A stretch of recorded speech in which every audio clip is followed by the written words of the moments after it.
Hi friends, welcome to SJ tutorials daily current affairs.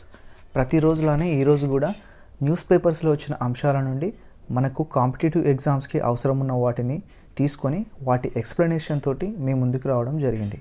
So వాటిని discuss చేయబోయే ముందు మీ screen పైన కనబడుతున్న ఒక క్వశ్చన్కి మీరు వెంటనే ఆన్సర్ని కామెంట్స్లో పోస్ట్ చేయండి. ఇప్పుడు ఆ క్వశ్చన్ ఏంటనేది ఒకసారి చూడండి. సో మనందరికీ తెలుసు, ఈరోజు డిసెంబర్ 22 రోజున ఒక ప్రత్యేకత ఉంది. దానికి సంబంధించిన క్వశ్చన్ ఇది. మాజీ ప్రధాని మన్మోహన్ సింగ్ గారు ఏ సంవత్సరంలో రామానుజన్ గారి పుట్టినరోజు నేషనల్ మ్యాథమెటిక్స్ డేగా జరుపుకోవాలని నిర్ణయించారు? Okay, so in which of the year farmer prime minister of India declared to celebrate the Ramanujan birthday as national mathematics day? Okay, so ఈరోజే అండి అది.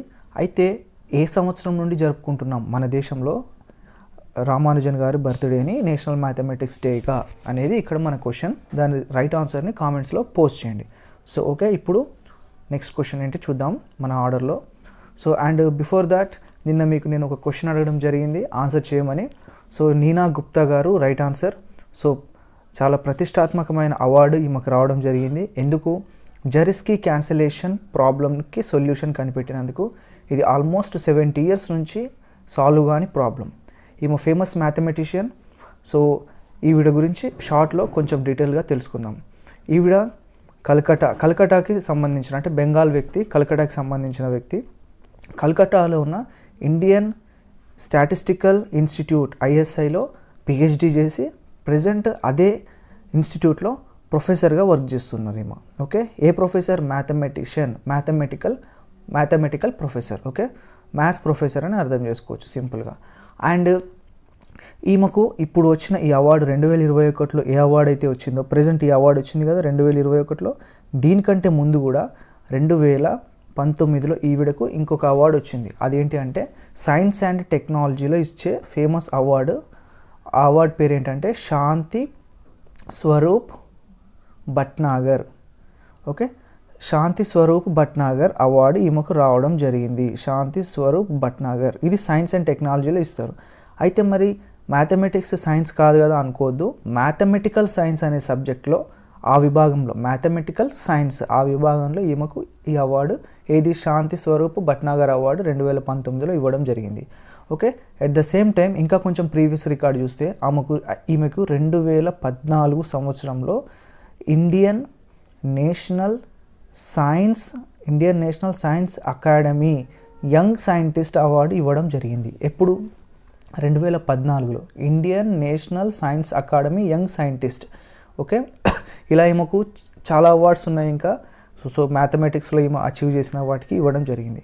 సో ఈ శాంతి స్వరూప్ అయినా కానీ, and Shanti Swarup award and ఇవి మ్యాథమెటిక్స్లో పాటు ఇదే సొల్యూషన్ ఏదైతే ఈ 70 years నుంచి సాల్వ్ కాని ప్రాబ్లం ఉందో దాన్ని అచీవ్ చేసినందుకు ఇప్పుడు ప్రజెంట్ 2021లో మళ్ళీ అవార్డు ఇవ్వడం జరిగింది. ఏ అవార్డు? రామానుజన్ అవార్డు. చూడండి, ఈ రామానుజన్ అవార్డు ఎవరికి ఇస్తారు అంటే యంగ్ మ్యాథమెటిషియన్స్కి ఇస్తారు. యంగ్ మ్యాథమెటిషియన్స్ అంటే ఏజ్ ఎంత ఇక్కడ? Below 40 years. ఓకే, 40 సంవత్సరాల లోపు వయసు ఉన్న వాళ్ళకే ఇస్తారు. ఏ దేశాలకు ఇస్తారంటే డెవలపింగ్ కంట్రీస్కి మాత్రమే. చూడండి, డెవలపింగ్ కంట్రీస్, డెవలప్డ్ కంట్రీస్ కాదు, లైక్ యూఎస్ఏ, బ్రిటన్, ఫ్రాన్స్ ఇలాంటి కంట్రీస్ కాదు. డెవలపింగ్ కంట్రీస్ అంటే most of the Asian countries నుండి డెవలపింగ్ కంట్రీస్ ఉన్నాయి కాబట్టి సో మన ఈ డెవలపింగ్ కంట్రీస్లోనే ఇస్తారు. అండ్ భారతదేశం నుండి ఇప్పటి వరకు ఎంతమందికి అవార్డు వచ్చింది అనేది ఒక్కసారి మనం చూస్తే భారతదేశం నుండి 4 వచ్చింది. ఓకే, సో ఈమె 4వ వ్యక్తి. అలాగే మొత్తం ఇప్పటి వరకు వచ్చిన అవార్డ్స్ వాటిల్లో ఈమె 3వ మహిళ. Okay, 3rd women in the entire. Okay, award వచ్చిన వాళ్ళకు ఇండియా నుంచి 4వ వ్యక్తి. ఓకే, అండ్ నెక్స్ట్ అలాగే ఈ అవార్డు ఎప్పుడు స్టార్ట్ అయింది ఇవ్వడము అనేది ఒకసారి చూస్తే, దీన్ని ఏర్పాటు చేయాలి అని డిసైడ్ అయింది 2004లో. ఓకే, 2004లో డిసైడ్ అయ్యారు. అయితే అవార్డు ఇవ్వడం మాత్రం 2005 నుండి స్టార్ట్ అయింది. సో ఈ 2005 నుండి ఇప్పటి వరకు వచ్చిన దాంట్లో ఈమె 3వ మహిళ, అలాగే భారతదేశం నుండి 4వ వ్యక్తి. ఓకే, అండ్ ఈమెకి ఇంకొక గొప్ప ఒక ప్రసంగానికి ఈమెకు రీసెంట్గా ఈ అవార్డు అచీవ్ చేసిన తర్వాత ఒక అవార్డు, ఒక ఒక దగ్గరికి స్వాగతం పలకడానికి, అంటే ఒక స్పీచ్ ఇవ్వడానికి, వాల్యుబుల్ ఆమెకు ఉన్న ఎక్స్పీరియన్స్ని ఎక్స్ప్రెస్ చేయడానికి ఒక ప్రసంగానికి ఆమెకు ఆహ్వానం రావడం జరిగింది. అది ఎక్కడ అంటే 2022లో జరగబోయే ఇంటర్నేషనల్ కాంగ్రెస్ ఆఫ్ మ్యాథమెటిషియన్. చూడండి, ఇంటర్నేషనల్ కాంగ్రెస్ అంటే ఇక్కడ కలవడం, అందరూ ఒక దగ్గర సమావేశం ఏర్పాటు చేసుకోవడం, ఇంటర్నేషనల్ కాంగ్రెస్ ఆఫ్ మ్యాథమెటిషియన్స్.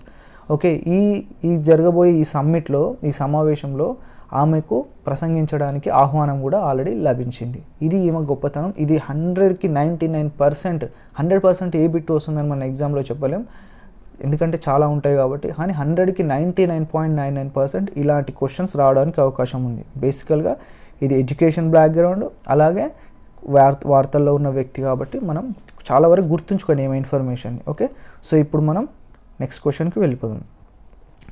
చూడండి, ప్రపంచంలో అత్యంత శక్తివంతమైన ఎయిర్ డిఫెన్స్ సిస్టమ్గా పరిగణించే క్షిపణి వ్యవస్థ భారత సైన్యంలోకి ప్రవేశించింది. అయితే ఇది ఏ దేశం నుండి, దాని పేరేంటి అనేది క్వశ్చన్. Okay, right. చూడండి, ఇంగ్లీష్లో క్వశ్చన్ చూడండి ఒకసారి. What is the most powerful air defence system in the world had been entered in the Indian army? Answer వచ్చేసి S-400. S-400 ఇది ఎక్కడి నుండి మన ఆర్మీ వాళ్ళు కొనుక్కున్నారు అంటే, మన దేశ రక్షణ శాఖ ఏ దేశం నుండి దీన్ని కొనుక్కుంది అంటే రష్యా. ఓకే, రష్యా అనేది మనకు చాలా సంవత్సరాల నుండి మిత్రదేశం, ముఖ్యంగా రక్షణ రంగంలో మనకు చాలా ఎక్కువగా మనం ఇంపోర్ట్ చేసుకుంటున్న ఆయుధాలన్నీ రష్యా నుండే ఉన్నాయి. ఓకే, సో దీని ప్రత్యేకత ఏంటి చూడండి, ఇక్కడ ఇమేజ్ చూడండి, anti defence system. Okay, anti air defence system, anti air defence system. So దీని ఒకసారి ఇమేజ్ చూస్తే చూడండి, ఈ ఇమేజ్లో ఇక్కడ మీకు 2 గుట్టాల్లాగా కనిపిస్తున్నాయి కదా, ఇక్కడ 2 కాదు చాలా ఉంటాయి. వీటిల్లో కూడా మిజైల్స్ అనేది ప్లేస్ చేసి ఉంచుతారనమాట. సో ముఖ్యంగా దీని పర్పస్ ఏంటంటే, వేరే దేశం అంటే శత్రు దేశాల నుండి, సపోజ్ ఇప్పుడు ఇది బార్డర్ ఉంది ఇండియాకి, సపోజ్ ఇటు వేరే ఎగ్జాంపుల్ కోసం మనం క్లియర్ అండర్స్టాండింగ్ కోసం ఒకసారి చూస్తే ఇటు పాకిస్తాన్ దేశం ఉంది, ఇటు ఇండియా దేశం ఉంది, వీళ్ళు మనకు శత్రు దేశం. సో ఇప్పుడు ఈ దేశం నుండి ఏదైనా మిజైల్ని పంపించారు, మన దేశం మీదకి ప్రయోగించారనుకోండి, మనకు ఏదైతే ఇది S-400 air defence anti missile system ఉందో, వీళ్ళు పంపించిన ఈ మిజైల్ని ఇది పేల్చేస్తుంది గాల్లోనే. ఓకే, దీని నుండి వెళ్ళే ఏదైతే యాంటీ మిజైల్స్ ఉంటాయో, ఈ మీకు గుట్టాల్లాగా కనిపిస్తున్నాయి కదా ఇమేజ్లో, ఇవి డైరెక్ట్గా వెళ్ళి గాల్లోనే పేల్చేస్తాయి అన్నమాట. సో అది దీని ప్రత్యేకత, అంటే భూమి మీద పడనీయదు. అయితే ఇదంతా ఎవరైనా ఆపరేట్ చేస్తారా అంటే కాదు, ఆటోమేటిక్గా మొత్తం ఈ S-400 ఆటోమేటిక్ సిస్టమ్గా పనిచేస్తుంది. సో దానికి అంతేకాకుండా సపోజ్ ఒకటేసారి 4-5 మిజైల్స్ వేరే దేశం నుండి పంపించినా కానీ మన దేశం మీదకి, ఈ వెహికల్లో నుంచి వచ్చే యాంటీ మిజైల్స్ ఈ 4 మోస్ట్ పవర్ఫుల్ అంటే ఎక్కువ తీవ్రత దేనికి ఉందో దాన్ని ఫస్ట్ పేల్చేసి తర్వాత ఆర్డర్ వైజ్గా అనమాట, అంటే ఎక్కువ ఏదైతే నష్టపరుస్తుందో భూమి మీద పడితే మన దేశ భూభాగంలో దాన్ని ఫస్ట్ పేల్చేస్తుంది. సో ఆ రకంగా ఇది పసిగడుతుంది, సెన్స్ చేస్తుంది అనమాట ఆటోమేటిక్గా. ఇది దీని ప్రత్యేకత.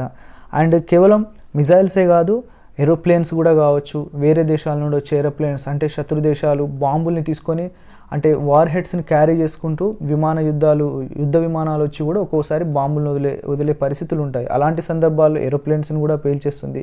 అండ్ డ్రోన్స్ వచ్చినా కానీ డ్రోన్స్ని కూడా పేలుస్తుంది. ఓకే, సో దీనికి పేల్చడానికి దీనికి కొన్ని రీజియన్స్ ఉన్నాయి, అంటే రేంజెస్. అంటే సపోజ్ ఇది ఈ పాయింట్లో ఇది ఇక్కడ ప్లేస్ చేసి ఉంది అనుకుందాం కొంచెం సేపు, దీనికి కొన్ని పరిధి ఉంటుంది, అంటే ఏ పరిధిలోపు వచ్చే మిజైల్స్ని పేల్చాలి శత్రు దేశాల నుండి వచ్చే వాటిని అని ఒక పరిధి ఉంటుంది. చూడండి, ఆ పరిధికి కొన్ని డిఫరెంట్ కేటగిరీస్గా డివైడ్ చేయడం జరిగింది, అంటే బేస్డ్ ఆన్ ద వీటి ఆపరేటింగ్ మనం అడ్జస్ట్మెంట్ చేసే దాన్ని బట్టి. దీంట్లో 400 కిలోమీటర్స్ రేంజ్ కూడా ఉంటుంది, అంటే ఆ పరిధిలో వచ్చే వాటిని పేల్చేయడం, లేదా 250 కిలోమీటర్స్ రేంజ్లో వచ్చే వాటిని పేల్చేయడం, లేదా 120, అలాగే 40 ఇలా 4 కేటగిరీస్లో కూడా ఇది పేలడానికి ఈ రేంజెస్లో పేల్చేస్తుంది. సో మనం ఇచ్చే ఆపరేషన్ని బట్టి, ఏ ఆపరేషన్ ఇస్తే అంటే ఒక్కొక్క దేశానికి ఒక్కొక్క రిక్వైర్మెంట్ ఉంటుంది కదా, దాన్ని బేస్ చేసుకొని ఈ మ్యానుఫ్యాక్చరర్స్ దాన్ని తయారు చేయడం జరిగింది. సో మన వాళ్ళ అవసరం తగ్గట్టుగా ఇది డిజైన్ చేస్తారు. సో భూమికి అతి దగ్గరగా వచ్చిన వాటిని కూడా ఇది పేల్చేస్తుంది, అంటే ఎట్టి పరిస్థితుల్లో భూమి మీద ఏ యాంటీ మిజైల్ అంటే వేరే శత్రు దేశ మిజైల్ని పడనివ్వకుండా చేస్తుంది. అయితే దీన్ని మన దేశం వాళ్ళు రష్యా నుండి కొనడానికి 2015లోనే ప్రాథమికంగా ఒక ఒప్పందం చేసుకున్నారు. ఫైనల్గా 2018లో అగ్రిమెంట్ ఓకే అయింది. అంటే ప్రాథమిక ఒప్పందం అంటే పేపర్ల మీద ఒప్పందం. 18లో జరిగింది ఏంటంటే ఇంకా మనీ ట్రాన్సాక్షన్ కానీ ఫైనల్ కంక్లూజన్కి రావడం. సో ఇప్పుడు మనకు అవి మన దేశంలోకి ప్రవేశించాయి ఆర్మీలోకి. అయితే దీనికి ఒక్కొక్క దానికి 7,000 రూపాయలు ఖర్చు, 7,000 కోట్లు, 7,000 కోట్ల రూపాయలు ఒక్కొక్క దానికి. చూడండి, ఇలాంటిది ఒక్కదానికి ఇమేజ్లో కనిపిస్తుంది, ఇలాంటిది ఒక్కదానికి 7,000 కోట్లు. అంటే ఇప్పుడు 5 వచ్చాయి మన దేశ ఆర్మీలోకి. 35,000 కోట్లను ఇప్పుడు వీటి కోసం ఖర్చు పెట్టారు. సో ఇప్పుడు వీటిని తీసుకొచ్చి ఎక్కడ మోహరించారు అంటే ఎక్కడ ఉంచారు అంటే మనకు ఇండియా బార్డర్ ఉంది కదా ఇటు పాకిస్తాన్ తోటి. సో ఇక్కడ పంజాబ్ ఏరియాలో, ఓకే, పంజాబ్ సెక్టార్లో వీటిని ప్రస్తుతం అక్కడ ఉంచారనమాట. సో ఎందుకంటే పక్కనే పాకిస్తాన్ శత్రుదేశం ఉంది కాబట్టి. ఓకే, సో ఇది ఇక్కడ దీని బ్యాక్గ్రౌండ్. సో అండ్ ఇప్పుడు మనం నెక్స్ట్ క్వశ్చన్ చూద్దాం. చూడండి, నెక్స్ట్ క్వశ్చన్, అమ్మాయిల కనీస వివాహ వయసు 18 సంవత్సరాల నుండి 21 సంవత్సరాలకు పెంచాలని కేంద్ర ప్రభుత్వం ఏ కమిటీ సిఫార్సుల ఆధారంగా నిర్ణయించింది? ఓకే, సో చూడండి, in English, based on which committee recommendations the union government decided to raise the minimum age of the marriage for women from 18 to 21. మనకు తెలుసు ఇది చర్చలో ఉంది పార్లమెంట్లో, దీనిపైన మొన్న చర్చ నడిచింది. 18 to 21 పెంచబోతున్నారు, అది డిసైడ్ అయిపోయింది. అయితే ఎవరో ఒకళ్ళు దానికి ఏదో ఒక గైడెన్స్ అనేది ఉండాలి కదా. ఆ గైడ్ చేసిన కమిటీ ఏంటి అంటే చూడండి, ఆ కమిటీ జయా జైట్లీ కమిటీ. జయా జైట్లీ అనే ఒక మహిళ, ఈ ఇమేజ్ ఆమెది. ఆ కమిటీ రికమెండ్ చేసింది. అయితే ఈ కమిటీని ఏర్పాటు చేసింది ఎవరు అంటే ministry of women and child development. Okay, కేంద్ర ప్రభుత్వ ఆధీనంలో ఉండే ఒక శాఖ ఇది, ministry of women and child development అనే ఒక శాఖకు సంబంధించిన మంత్రిత్వ శాఖ. ఓకే, ఆ మంత్రిత్వ శాఖ లేకుంటే ఆ మంత్రి డైరెక్ట్ మంత్రి ఎవరు ఉంటారో దీనికి ఆ మంత్రి వారు ఏర్పాటు చేసిన టాస్క్ ఫోర్స్ కమిటీ. ఓకే, ఆ టాస్క్ ఫోర్స్ కమిటీ దీనికి సంబంధించింది ఏర్పాటు చేశారు. ఆ టాస్క్ ఫోర్స్ కమిటీకి హెడ్ ఎవరు అంటే ఈమె జయా జైట్లీ. ఓకే, సో ఇది చాలా ఇంపార్టెంట్ కమిటీస్. ఈ కమిటీ రికమెండేషన్స్ బేస్ తోటి ఇక్కడ మనకు ఏజ్ పెంచడం జరిగింది, అమ్మాయిల కనీస వయసు. రైట్, ఓకేనా? చూడండి, నెక్స్ట్ క్వశ్చన్ చూద్దాం. సో ఇది చూడండి, క్వశ్చన్ చాలా కేర్ఫుల్గా అర్థం చేసుకోండి. అంతర్జాతీయ అంతరిక్ష కేంద్రంలో ఉండే వ్యోమగాములకు మొదటిసారిగా ఫుడ్ డెలివరీ చేసిన కంపెనీ ఏది? ఓకే, మనకు తెలుసు ఫుడ్ డెలివరీ ఆన్లైన్లో మనం ఆన్లైన్లో ఆర్డర్ చేస్తుంటే మనకు ఇంటికి వచ్చి డెలివరీ చేస్తున్నారు. కాకపోతే ఇక్కడ అంతరిక్షంలోకి ఫుడ్ డెలివరీ అయింది first time in the history. So చూడండి, which company first time in the history delivered food based order to International Space Centre. ఇంటర్నేషనల్ స్పేస్ సెంటర్కి ఏ కంపెనీ అంటే చూడండి ఆన్సర్ ఉబెర్ ఈట్స్ కంపెనీ. ఈ ఉబెర్ ఈట్స్ కంపెనీ ఏ దేశానికి సంబంధించిందంటే జపాన్. ఓకే, సో ఇది ఉబెర్ కంపెనీ ఆల్రెడీ మనకు ఫేమస్. ఇక్కడ క్యాబ్స్ ఉంటాయి కదా, కార్లు మనకు రెంట్కి తీసుకెళ్తుంటాయి క్యాబ్స్, వాటికి ఫేమస్ ఇది ఆల్రెడీ. సో ఇట్లా ఉంది కదా. అయితే ఈ కంపెనీకి సంబంధించిన వ్యక్తి పైకి వెళ్ళకుండా ఆ దేశంలో అంటే జపాన్ దేశంలో అత్యంత ధనవంతుడు, one of the richest man అయిన సోయూజ్. ఓకే,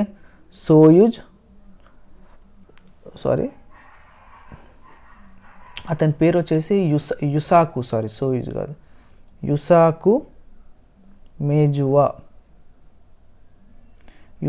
మేజువా అనే ఒక పర్సన్, బిలినియర్ అనమాట జపాన్లో. అతను ఈ కంపెనీ తరపున డెలివరీ బాయ్ వేషంలో వెళ్ళాడనమాట. అంటే డెలివరీ బాయ్ లాగా ఈ కంపెనీ నుండి స్పేస్ సెంటర్కి వెళ్ళాడు, ఇంటర్నేషనల్ స్పేస్ సెంటర్కి. ఓకే, సో అతన్ని తీసుకెళ్ళిన స్పేస్ క్రాఫ్ట్ ఏది? దాని పేరే ఇప్పుడు సోయూజ్ స్పేస్ క్రాఫ్ట్. చూడండి, అతన్ని తీసుకెళ్ళిన స్పేస్ క్రాఫ్ట్ పేరు సోయూజ్ స్పేస్ క్రాఫ్ట్. ఆయన పేరు యుసాకు మేజువా. ఇతను ఏ కంపెనీ తరపున వెళ్ళాడంటే ఉబెర్ ఈట్స్ కంపెనీ తరపున. ఇది ఎక్కడ ఉందంటే జపాన్. అయితే ఇప్పుడు ఇది మనకు ఎందుకు కరెంట్ అఫైర్స్లో వచ్చిందంటే ఈ పర్సన్ మొన్న December 20 డేట్ రోజున తిరిగి సురక్షితంగా మనకు భూమిపైకి ల్యాండ్ అయ్యాడు అనమాట. సో అందుకే ఇప్పుడు మనం కరెంట్ ఇష్యూస్లో తీసుకుంటున్నాం. ఓకే, క్లియర్ కదా. సో కంపెనీ పేరు, ఆ పర్సన్ పేరు వచ్చేసి యుసాకు మెజువా, అండ్ అతను తీసుకెళ్ళింది సోయుజ్ స్పేస్ క్రాఫ్ట్. సో ఇది జపాన్కి సంబంధించిన కంపెనీ. ఓకే, ఇది ఫస్ట్ టైం. అతను చాలా డిఫరెంట్ ఫుడ్ ఐటమ్స్ తీసుకెళ్ళాడు. Chicken, bamboo shoots, Japanese beef bowl, so ఇలాంటివి చాలా ఉన్నాయి. అవి పెద్ద ఇంపార్టెంట్ ఏం కాదు, ఎందుకంటే చాలా ఐటమ్స్ తీసుకెళ్ళాడు. 1 or 2 ఐటమ్స్ తీసుకెళ్తే మనం వాటిని మనం గుర్తుంచుకోవాలి. సో కాబట్టి అవసరం లేదు ఆ ఐటమ్స్ గురించి ఎక్కువగా. ఓకే, సో ఇప్పుడు నెక్స్ట్ క్వశ్చన్ చూద్దాం. సో ఈరోజు ఒక మంచి ఆర్టికల్ ఈనాడు పేపర్లో వచ్చిందండి. సో ఇది చూడండి ఒకసారి. ఈ ఆర్టికల్ బేస్డ్ ఒక 2 పాయింట్స్ డిస్కస్ చేద్దాం మనం. సో ఈ ఆర్టికల్లో ఏముందంటే మార్చ్ వైద్య విధాత, మార్చ్ ఔషధ రాత అని ఉంది. సో ఈ ఆర్టికల్ యొక్క అర్థం ఏంటంటే, సో జనరిక్ నిబంధనలకు నీళ్ళు వదులుతున్న వైద్యులు అని ఉంది. దీని అర్థం ఏంటంటే, మామూలుగా మనందరం హాస్పిటల్స్కి వెళ్తూ ఉంటాం, డాక్టర్స్ ప్రిస్క్రైబ్ చేస్తుంటారు మెడిసిన్స్ ఏవి వాడాలని, కానీ వాళ్ళు రాసే భాష మనకు అర్థం కాదు. అది ఇంగ్లీష్ అయినప్పటికీ మొత్తం కలిపి రాసేస్తుంటారు. ఆ పేర్లు ఇక్కడ అర్థం కావు, కేవలం ఒకరికి అర్థమవుతాయి, అదే హాస్పిటల్లో పక్కనే ఉన్న లేకుంటే అదే హాస్పిటల్ అటాచ్డ్ ఉన్న మెడికల్ షాప్స్కి తప్ప. సో నిజానికి ఇలాంటివి రాయకూడదు, క్లియర్గా అర్థమయ్యే విధంగా రాయాలి. అంతేకాకుండా ఈ డాక్టర్స్ ఏం చేస్తున్నారంటే కంపెనీల నేమ్స్ రాస్తున్నారు తప్ప దాంట్లో యూజ్ చేస్తున్న మెడిసిన్ నేమ్ రాయట్లేదు. అదే ఇక్కడ మనకు ఆర్టికల్ చెప్తుంది. జెనరిక్ మెడిసిన్స్ అంటే ఇప్పుడు ఎగ్జాంపుల్ మనకు జ్వరం వస్తే వేసుకునే ట్యాబ్లెట్ పారాసెటమాల్. ఓకే, పారాసెటమాల్ అనేది మందు, అది ఒక కంపెనీ కాదు. సో ఇప్పుడు డోలో 650 అని ఇంకా చాలా కంపెనీలు ఉన్నాయి. అన్నీ ఒకటే, అన్నిట్లో ఉండే మందు ఒకటే, కానీ కంపెనీలు తేడా ఉన్నాయి.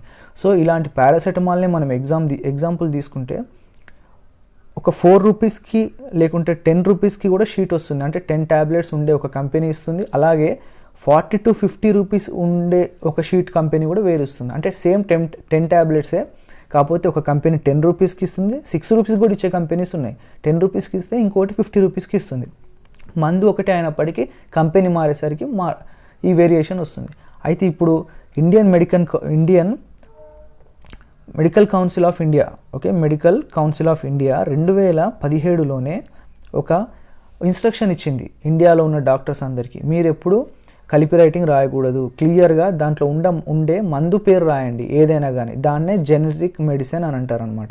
దాంతో ఏమవుతుంది, మనకు షాప్స్లోకి వెళ్ళి అదే మందు ఉన్న తక్కువ రేటు ఉన్న ఏ కంపెనీ ఉంటుందో దాన్నే మనం తీసుకుంటాం, ఎందుకంటే ఆర్థికంగా మనకి ఇబ్బంది ఉండకుండా. కానీ డాక్టర్స్ కమిషన్స్ కోసం అని చెప్పేసి సో పెద్ద కంపెనీలు కమిషన్స్ ఇస్తాయని వాటిని రికమెండ్ చేస్తున్నారు. అండ్ ఇంకోటి ఏంటంటే అలా కమిషన్స్ ఇవ్వడమే కాకుండా ఆ డాక్టర్స్కి వరల్డ్ టూర్ ప్యాకేజెస్ ఇస్తారు, వాళ్ళకి గిఫ్టులు ఇస్తుంటారు ఎవరు, ఈ కంపెనీ వాళ్ళు. అందుకని ఎక్కువ రేటు ఉన్న కంపెనీలను డాక్టర్స్ మనకు సజెస్ట్ చేస్తుంటారు పబ్లిక్కి. సో ఇదొక పెద్ద ప్రాబ్లం ఉంది. సో 2017లో మెడికల్ కౌన్సిల్ ఆఫ్ ఇండియాతో పాటు ఆ తర్వాత సుప్రీంకోర్టు కూడా చెప్పింది అట్లా రాయొద్దని, కానీ ఎవరు డాక్టర్లు వినట్లేదు. సో అందుకు సంబంధించిన మంచి ఆర్టికల్ వచ్చింది, ఇది మీతో నేను షేర్ చేసుకోవాలని అనుకున్నా. ఇది మనకు నాలెడ్జ్ పర్పస్లో కూడా. సో మనం ఎప్పుడైనా కానీ కంపెనీ కాదు, లోపల ఉన్న మెడిసిన్ అనేది ఇంపార్టెంట్. ఇప్పుడు మెడిసిన్స్లో ఏ మెడిసిన్ అయినా కంపెనీ వేరైనా కానీ డ్రగ్లో కాంబినేషన్ మారదు, డ్రగ్ మొత్తం ఒకటే ఉంటుంది, ఎందుకంటే అది హెల్త్కి సంబంధించింది. ఒక కంపెనీ జ్వరం కోసం పారాసెటమాల్లో కాంబినేషన్ చేంజ్ చేసి అలా మార్చడం ఉండదు, ఫార్ములా ఒకటే ఉంటుంది, కానీ కంపెనీలే దోచుకుంటుంది. ఓకే, సో ఇది నాలెడ్జ్ పర్పస్లో కూడా ఇలాంటి ఆర్టికల్స్ మనం అప్పుడప్పుడు డిస్కస్ చేస్తే మనకు కొంచెం గుర్తుంటుంది. ఓకే, సో ఇప్పుడు నెక్స్ట్ క్వశ్చన్ ఒకసారి చూద్దాం. సో చూడండి, ఇది అవార్డ్స్కి సంబంధించింది. ఇక్కడ ఒక మహిళకు అవార్డు రావడం జరిగింది. ఈ మహిళ ఎవరనేది చూద్దాం. United Nations women's award for leadership commitment 2021ని భారతదేశం నుండి ఎవరు గెలుచుకున్నారు? Okay, who has recently won the United Nations women award for the leadership commitment 2021 from India? So ఆమె ఇమేజ్ అండి, దివ్య హెగ్డే. ఈ ఉమెన్కి వచ్చింది. ఎందుకు వచ్చింది ఈ అవార్డు? అసలు ఎవరికి ఇస్తారు ఉమెన్ అవార్డు? యుఎన్ వాళ్ళు ఎవరికి ఇస్తారంటే ఏ కేటగిరీలు ఇచ్చారు యుఎన్ వాళ్ళు అనేది చూస్తే జెండర్ ఈక్వాలిటీ గురించి. జెండర్ ఈక్వాలిటీ అంటే ఏంటండి, మెన్కి ఉమెన్కి మధ్యలో ఉన్న తేడాను తగ్గించి ఉమెన్ని మెన్కి దగ్గరికి తీసుకురావడం, ఆర్థికంగా కానీ సామాజికంగా కానీ పురుషులతో సమానంగా మహిళలను ప్రోత్సహించాలి అన్ని రంగాల్లో. సో అందుకు ఆ కేటగిరీలో ఈమెకు అవార్డు ఇవ్వడం జరిగింది. సో ఈ దివ్యా హెగ్డే మనకు బెంగళూరుకి సంబంధించిన ఈమె బెంగళూరులో ఈమె ప్రాంతం ఉడిపి. ఓకే, ఉడిపి మనందరికీ తెలుసు, చాలా ఫేమస్ ఉడిపి హోటల్స్ అని అంటాం కదా. యాక్చువల్గా అది ఒక ప్లేస్ పేరు బెంగళూరులో. సో ఉడిపి అనే ప్రాంతానికి సంబంధించిన ఫ్రమ్ బెంగళూరు. ఓకే, సో ఈమెకు అవార్డు ఇచ్చారు, బాగానే ఉంది. సో ఏం చేసిందని, ఏ రకంగా జెండర్ ఈక్వాలిటీకి పని చేసిందని చెప్పేసి ఇచ్చారంటే, సో దాని గురించి ఒకసారి చూస్తే, ఈమె బేరు ఎన్విరాన్మెంటల్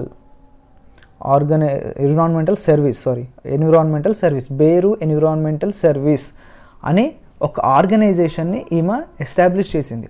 ఇది ఒక ఆర్గనైజేషన్ పేరు బెరు ఎన్విరాన్మెంటల్ సర్వీస్. దీని ద్వారా ఆమె ఏం చేసిందంటే విలేజెస్లో ఉండే ఎవరైతే మహిళలు ఉంటారో, మ్యాక్సిమం చదువుకొని వాళ్ళు ఎక్కువ ఉంటారు కదా, వాళ్ళకు ఒక ఎంప్లాయ్మెంట్ ఇచ్చింది. ఏం employment? Waste management. Okay, waste management అంటే మీకు తెలుసు, చెత్త ఉంటుంది కదా, ఆ పనికిరాని చెత్త అంటాం కదా, దాని నుంచి ఎరువులు తయారు చేస్తారు డిఫరెంట్ టెక్నిక్స్ యూజ్ చేసి. అండ్ అట్లానే వాటితోటి గ్యాస్ని కూడా తయారు చేస్తున్నారు. ఓకే, డొమెస్టిక్లో మనం గ్యాస్ ఇంట్లో వాడుకునే గ్యాస్గా.